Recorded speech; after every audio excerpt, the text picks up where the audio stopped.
Hello అండి, మిమ్మల్ని బాగున్నారా? 5 ఇయర్స్కి ఒకసారి వచ్చే పెద్ద పండగ రానే వచ్చేసింది. రేపు మనందరికీ చాలా ఇంపార్టెంట్ డే. అదేంటో మీ అందరికీ కూడా తెలుసు కదా.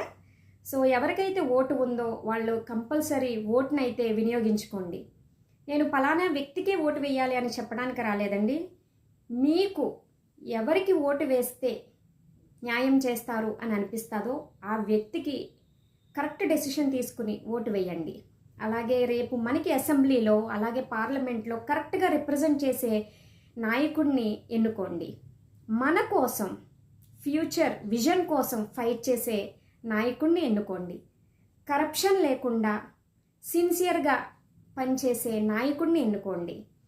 నేను కూడా రేపు నా ఓట్ని వినియోగించుకుంటానండి. సో కంపల్సరీగా ఓటు వేయండి, రైట్ డెసిషన్ తీసుకోండి. Thank you.